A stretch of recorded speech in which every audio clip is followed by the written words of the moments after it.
Alors pour répondre à cette question, pourquoi Jésus est si spécial, on va regarder ensemble à 3 éléments en particulier. À sa naissance, sa vie, sa mort. Alors sa naissance. Jésus a eu une naissance particulière. Sa naissance se distingue de toutes les autres naissances qu'il y a pu y avoir dans l'histoire de l'humanité. Parce que Jésus, nous rappelle l'évangile de Jean, existait avant de venir au monde. Il était préexistant. En fait, il était auprès du Père. Il était la parole de Dieu qui un jour s'est faite chair, un jour s'est incarné. Donc c'est le mystère qu'on appelle de l'incarnation. Le fait que Dieu a revêtu un corps mortel comme le nôtre. Et donc en cela, l'histoire de Jésus est extraordinaire. Cela distingue Jésus de tous les êtres humains qui ont foulé la terre. Parce que Jésus avait une origine divine et il était préexistant avant d'exister en tant qu'homme, préexistant en tant que Dieu. Alors Jésus se distingue de tous les maîtres à penser ayant marqué l'histoire de leur empreinte. Jésus était un révolutionnaire, un anticonformiste, quelqu'un qui aimait faire bouger les choses et faire évoluer les cadres. Quelqu'un qui parfois même était dans la provocation, dans la confrontation même au niveau notamment du clergé religieux. Donc Jésus est quelqu'un qui, à travers son histoire, a bouleversé non seulement les individus, mais aussi les multitudes. Et même dans l'histoire de l'humanité, il y a un avant et un après Jésus-Christ, dire à quel point l'histoire de Jésus a été marquante. Ce qui est intéressant lorsqu'on regarde justement au récit de la naissance de Jésus, c'est que Jésus aurait pu venir d'une manière théâtrale, de manière spectaculaire, de manière à bousculer les foules, à frapper les regards.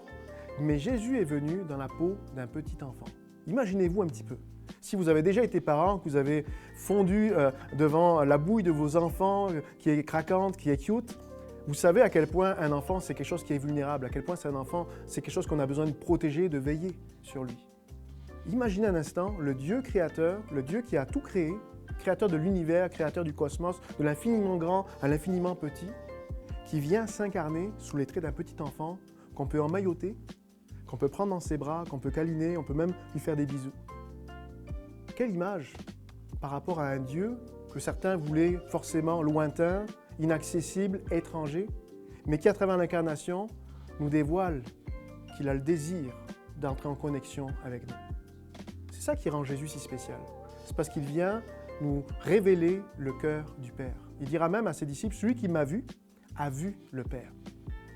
Ça, c'est ça, l'élément de sa naissance. Mais également, il y a sa vie. Lorsqu'on regarde à la croissance de Jésus dans les premières années, puis par la suite, lorsqu'il va être à l'âge adulte, puis qu'il va rentrer dans son ministère public, Jésus va être un révolutionnaire. Il va confronter l'élite religieuse, bien pensante, qui souvent se servait de la loi pour excuser une certaine ségrégation au niveau des classes sociales, que ce soit au niveau des pauvres, au niveau des gens qui étaient d'une culture différente, au niveau des gens qui n'avaient pas les mêmes mœurs qu'eux.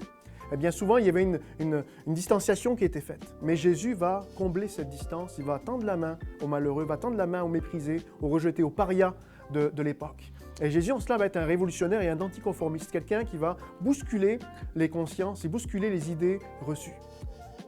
Et Jésus également, à travers son ministère, va accomplir de nombreux miracles. On voit dans les évangiles toutes sortes de catégories de gens avec toutes sortes de problématiques différentes venir à Jésus. Et chacun d'entre eux être touché, être guéri, être bouleversé, avoir leur vie transformée. Il y a un avant et un après. Lorsque les gens rencontrent Jésus, il y a une transformation qui prend place. Ce que l'on découvre également dans sa vie, c'est ses enseignements. Il y a des paroles dans l'Évangile qui, même encore aujourd'hui, sont inspirantes, sont des sources de réflexion pour les plus grands penseurs de notre époque. Il y a une actualité qui est vibrante dans les Évangiles, à travers les paraboles, à travers les enseignements de Jésus.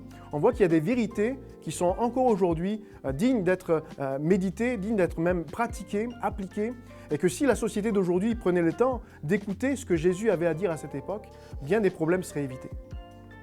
Et enfin et dernièrement, lorsqu'on regarde à la vie de Jésus, il y a donc sa naissance, sa vie, mais il y a aussi sa mort. Parce que les évangiles se terminent avec cette conclusion fatidique que le lecteur peut vivre comme une surprise, où Jésus va monter sur la croix, va être crucifié comme un malfaiteur au milieu de 2 brigands. Mais ce que l'on découvre, c'est que dans les évangiles, eh bien, Jésus était prévu pour mourir sur la croix. Il va venir simplement dans ce but-là, c'est le but ultime de sa venue. Et à travers la croix, Jésus va donner sa vie non seulement pour le peuple juif qui était là autour de lui, mais aussi pour toutes les nations. Et c'est pourquoi d'ailleurs dans les évangiles, on découvre que Ponce Pilate, qui était le gouverneur de Rome à ce moment-là, le gouverneur de Jérusalem à ce moment-là, va écrire, va écrire un mot sur une pancarte, roi des Juifs, parce qu'en fait Jésus avait dit qu'il était le roi des Juifs, et voulant écrire cet écriteau roi des Juifs pour désigner le motif de sa crucifixion. Et donc il va écrire ce mot roi des Juifs, mais en 3 langues différentes. en hébreu, en latin et en grec. Vous dire à quel point la population qui était autour de la crucifixion était hétéroclite. Il y avait toutes sortes de gens. Il y avait des Hébreux, il y avait des Grecs et il y avait des Romains aussi qui parlaient le latin. Tout ça pour dire à quel point la portée du sacrifice de Jésus est une portée qui est universelle, qui déjà à l'époque, on le voyait, c'était pour toutes les nations. C'était pas juste pour le peuple juif. C'est pourquoi l'Évangile est une bonne nouvelle pour tous les peuples et pour toutes les nations.